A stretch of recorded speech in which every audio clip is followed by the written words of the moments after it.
Around Dodge City and in the territory on West, there's just one way to handle the killers and the spoilers, and that's with a U.S. Marshal and the smell of Gunsmoke.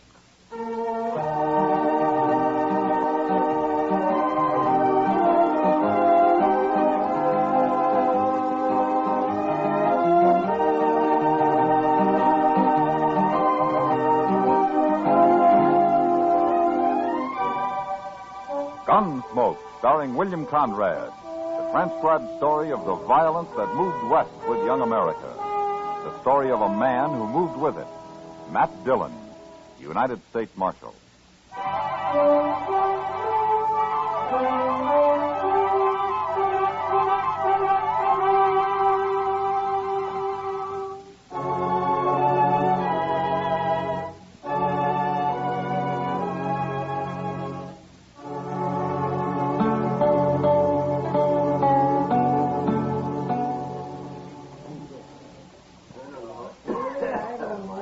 Mind if I sit here a while, Marshal? Of course not. Sit down, Billy.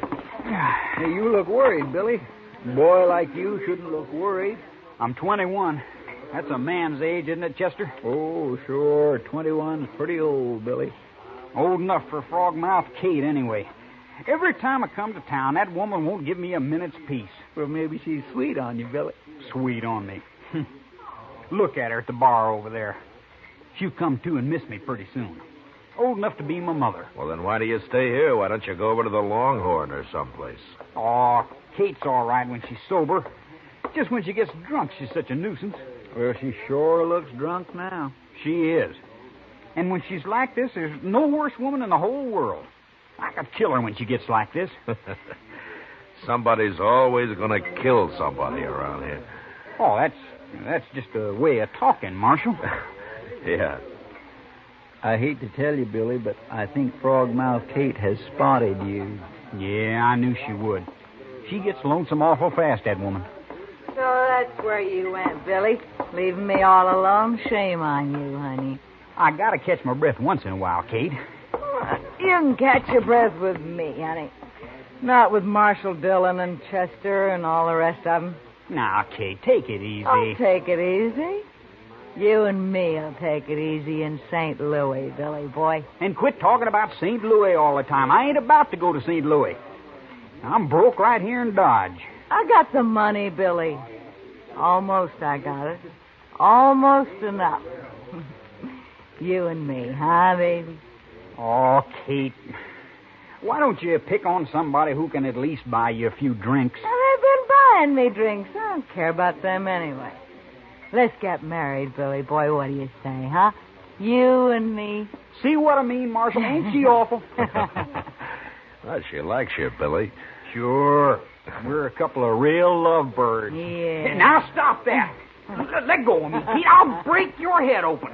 Ah, you're cute, Billy, lover boy. Joe, cut it out. Well, if you'll excuse us, we better be moving on.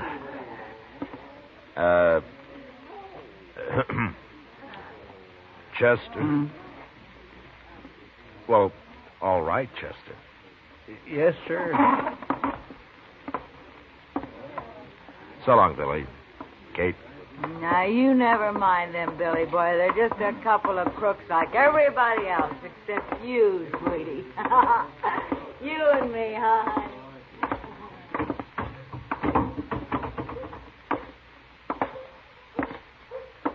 My. Poor Billy. Well, he's got to learn somehow. I suppose.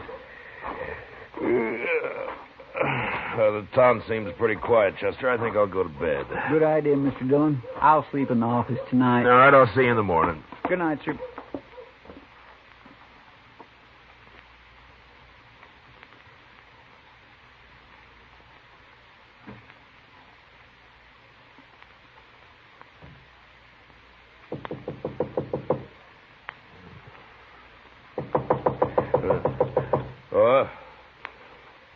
Well, who is it? It's Chester, sir. Open up. Well, just a minute, Chester.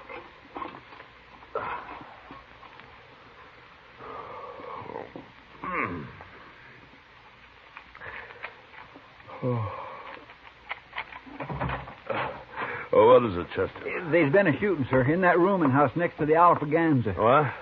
Oh, well, I'll get dressed. Come on inside. It's been raining a little, Mr. Dillon. Yeah, good. Light that lamp there, will you, Chester? Yes, sir. They sent for Doc, and he woke me up on his way out. He know what it was all about? No, sir. He just said it was in that rooming house. Yeah.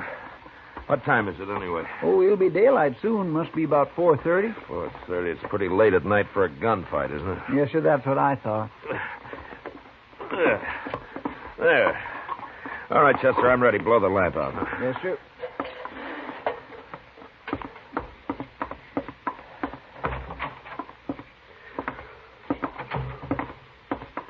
That rain sure helped. Wouldn't it be fine if it stayed this cool all day, Mr. Dillon? No, you'd be lost if you couldn't complain about the heat, Chester. Well, I'd be willing to think of something else. Yeah, I suppose.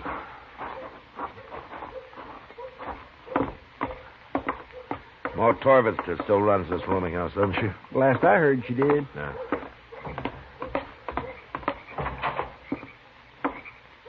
Marshal. Down here, Marshal Dillon. It's Ma Torvester, all right. Hello, Ma. Right in here, Marshal. Who was it, Ma? Frogmouth Kate. She got shot. Kate.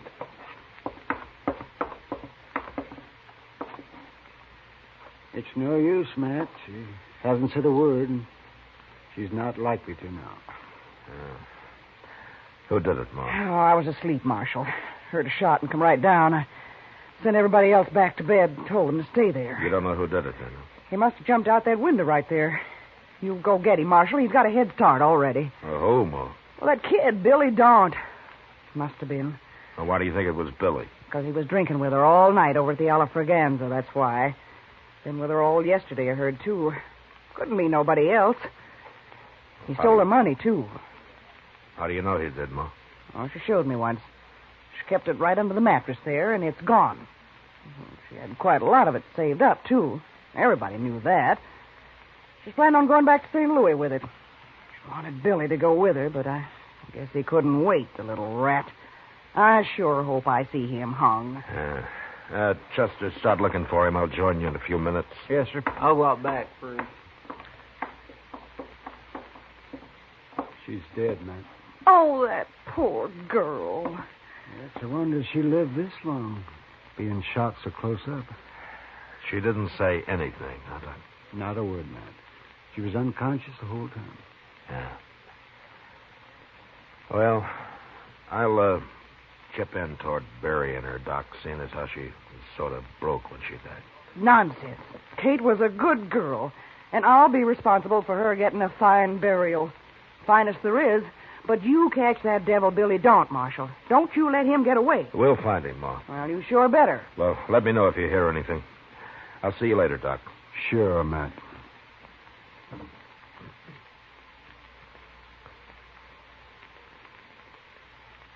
Chester and I spent the next couple of hours looking for Billy Daunt, but nobody had seen him since he and Kate had left the Alfraganza together the night before. We did learn, however, that he'd been riding for Luke Atkins, and since it was our only lead, we decided to go out to the ranch and have a talk with Luke. It was mid-morning when we rode up to the main house, and at first the place looked deserted. Anyway, it's cool here under the cottonwood. Maybe Luke's out on the prairie somewhere. Well, if he's smart, he's keeping away from the sun right there in the house.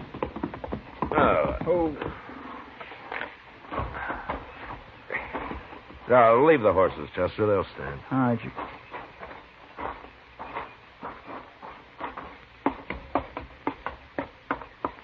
Who's there? It's Matt Dillon, Luke.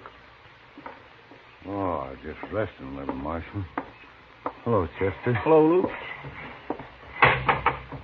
It's cooler out here. Sit down. My gracious, what happened to you? Does it look bad? Bad enough to skip church this Sunday, Luke. Black eye, huh? I ain't got a mirror. Your jaw's swollen, too. Fool kid, I never saw him like that before. He must have been drunk. Billy Daunt? He's been spending his pay in guards the last couple of days, and... Say, is that why you're here, Marshal? Billy get in trouble there? Maybe. What'd he beat you up for, Luke? Why, just rode in here this morning early and said he needed a better horse than his and wanted my buckskin gelding. He was all excited, and I started to argue with him. He jumped me before I knew what was happening. Knocked me out for a minute, I guess. He's gone then, huh? Sure, he's gone. I came up to the house here and got my rifle and watched him go. Funny thing, though, he didn't leave right away. What do you mean? He fooled around down there in the barn for most an hour. I don't know what he was up to, but I just sat here on the porch with my rifle in case he got any more crazy ideas. He finally rode off, though, headed west. Well, we're after him, Luke. Billy in bad trouble, Marshal? Yeah, it looks like it. I'm sorry to hear that. He's always been a pretty good boy. Where are the rest of your men, Luke? Still in Dodge, Marshal, spending their pay. Yeah. Well, you take care of that eye. So long. Goodbye, Marshal. Chester? Bye, Luke.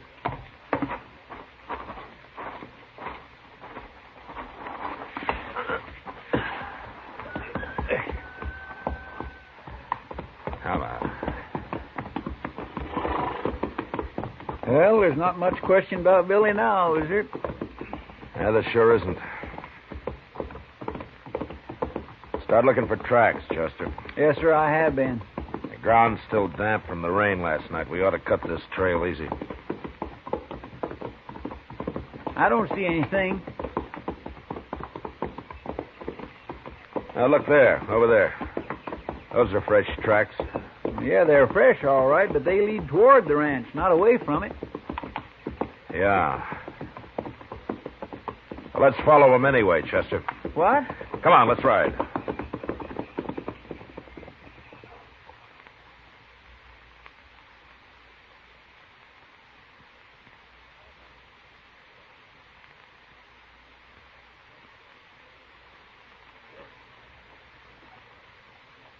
Chester figured either Billy was riding backwards or I was crazy.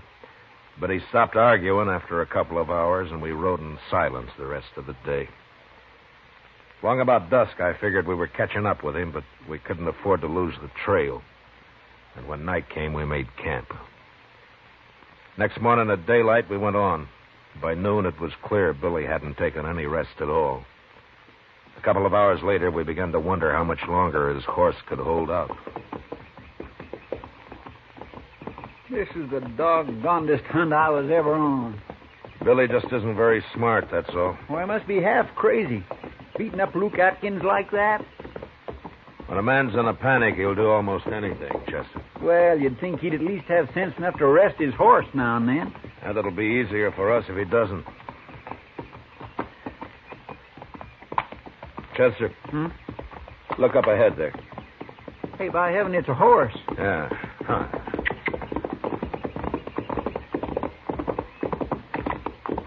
That's a buckskin. It's not saddled. There isn't a thing around, sir. This side of that bluff, anyway. The bluff's too far away for an ambush.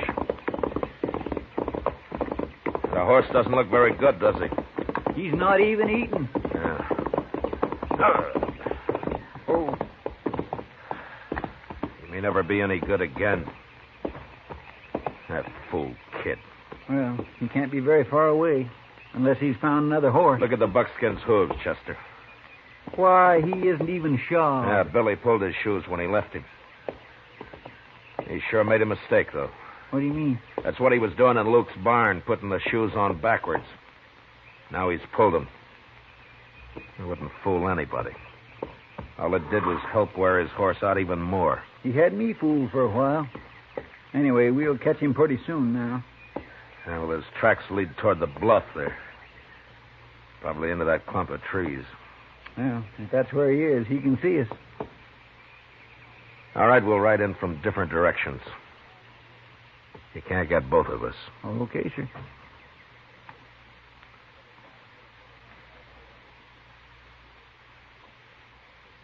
A half hour later, Chester and I had reached the trees about the same time, and without being shot at. There was a spring there and a tiny cabin, deserted. One set of footprints led up to the place, and two sets led away from it. Billy had taken whoever lived there along with him. Figuring there wasn't too much hurry now, we watered our horses and let them breathe for a while. The way I figured, Mr. Dillon, Billy was here about dawn this morning. Well, he won't be far away, not more than 15 or 20 miles at the most. Unless he's found a horse. Well, that's why he's carrying his saddle, isn't it? Yeah. Only Billy isn't carrying the saddle. What? He's saving his strength. Whoever was in this cabin is doing the hard work. You mean Billy took him along just to carry his saddle? Yeah, he found himself a pack horse, Chester. Mr. Dillon, I'm getting to have less use for Billy Daunt every minute. Come on, let's ride him down before it's too late for this poor fellow, whoever he is. All right, Chester.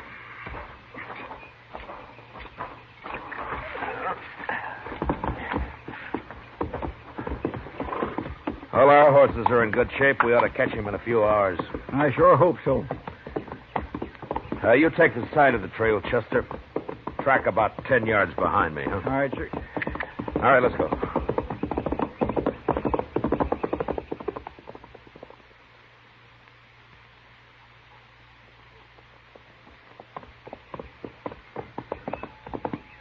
Don't bother to watch the trail anymore, Chester. It's headed right for that nester's shack there. So keep your eyes open. You think Billy might still be there? Yeah, he might be. Oh.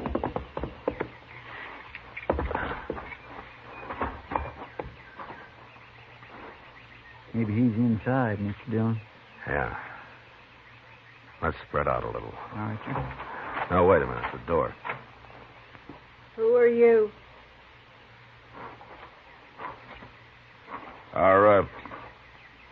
Are you alone, ma'am? You the law? I'm Marshal Dillon from Dodge.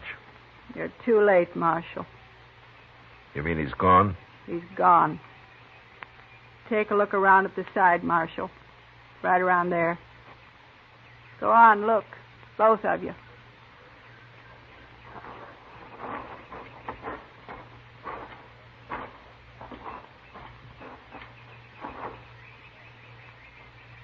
Oh, my goodness, Mr. Dillon. Yeah. He was killed with a knife. Yes, sir, he sure was.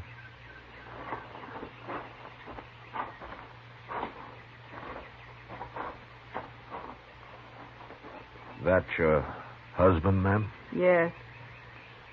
I'm sorry it happened, but if it's any comfort to you, we'll catch that boy. I promise you that. Don't matter now. He had another man with him. Where's he? Inside. I've been trying to fix him up. He was near dead when they got here. Poor old Clabe. Clabe? He's 75 years old, Marshal, and that's too old to be used like an animal. Rotten kid. I'd like to talk to him, ma'am. Come on inside.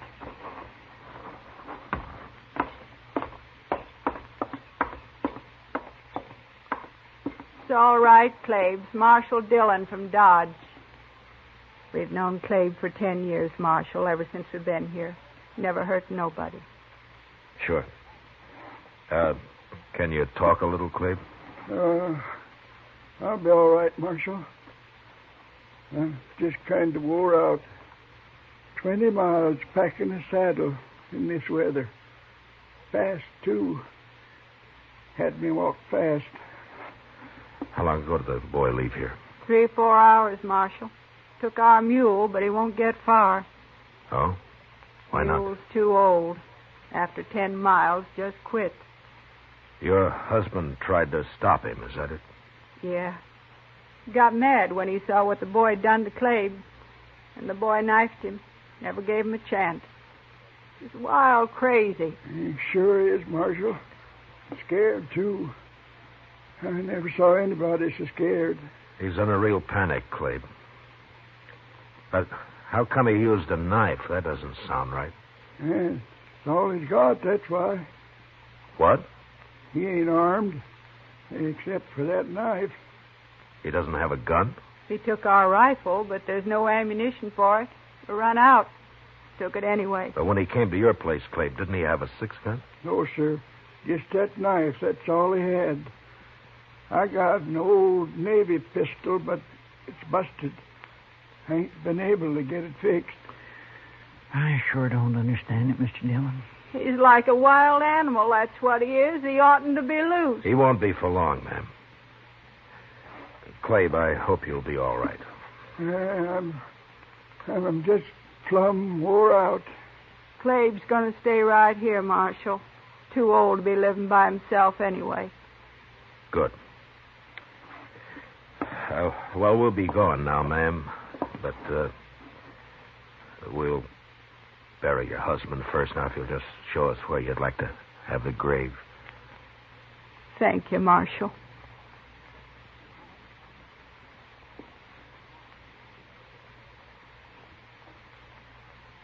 The woman wanted her husband buried right where he'd fallen. So we dug the grave there and laid him into it. She watched, straight-faced, without a tear. Then she said goodbye and went back into the house. It was just after sunset when we caught up with Billy. Just as the woman had said, the mule had gone 10 miles and quit. Billy saw us coming, started running across the prairie on foot. His panic had made him as nearly brainless as a man could get. Look at him, Mr. Dillon. Did you ever see anything like it? He's still got a knife, Chester. Hold it, Billy. You can't get away. Right up on the other side of him, Chester. Yes, sir. You've run far enough, Billy. You have to shoot me, Marshal. No, we won't. Take your rope down, Chester. Good idea, sir. All right, Chester, let's rope him.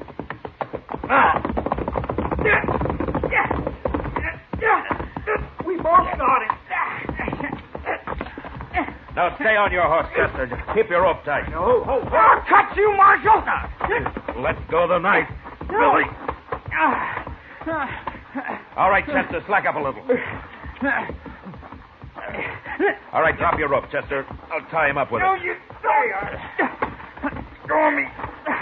Hey, you're a wild one, Billy. You'll never get me back.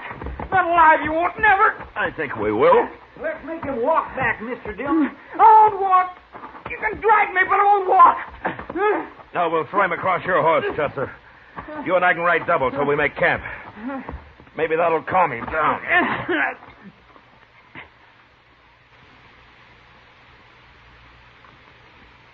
That Billy won't eat a thing, Mr. Dillon. He's just been crouched over there looking like a cornered animal ever since I woke him up this morning. Still pretty spooky, huh? Oh, he sure is. Well, let's go talk to him.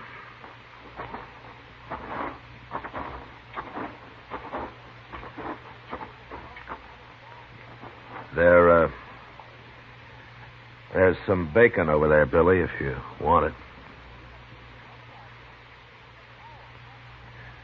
Aren't you hungry, Billy? I didn't kill her, Marshal. Oh? You've been running awful hard for an innocent man. I didn't kill her, I tell you. We'll let the judge decide that, Billy. I was waiting for her outside, and I heard the shot. I went around, and her window was open, and she was lying there. I didn't kill her. Then why did you run, Billy? I knew you'd be after me. I had to get away. I ain't going back to Dodge. I ain't going. Yeah.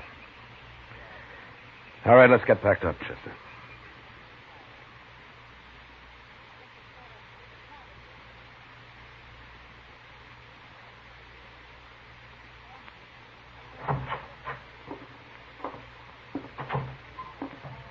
How is he, Chester? He just keeps standing there looking out the cell bars. But he did drink some of the coffee I left him. I don't know, Chester. Sometimes I think just the act of running itself makes a man afraid. The more he runs, the more panicked he gets. Anyway, it ain't healthy. A young boy like Billy. Well, maybe he'll come out of it in time. Morning, Marshal. Yes, sir. Morning, Mr. Green. You're up early, Mr. Green. Well, I heard you brought Billy Dawn in last night, Marshal, so I figured I'd better turn this over to you. A 6-gun. Whose this is? It's Billy's gun, Marshal. I've been fixing it for him. Billy's gun. That's right, Mr. Dillon. Billy didn't have a gun, remember? How long have you had it, Mr. Green?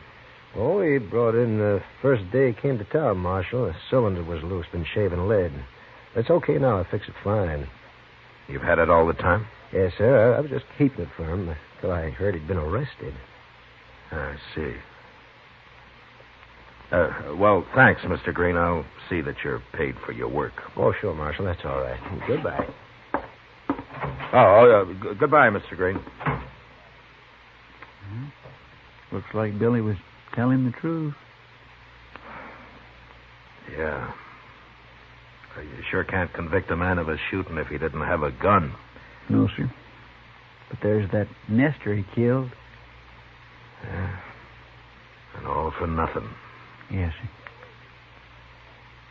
Well, Chester, it's pretty hopeless now, but let's see if we can find out who did kill Kate. Probably just some thief. Heard about her money. Yeah. Probably.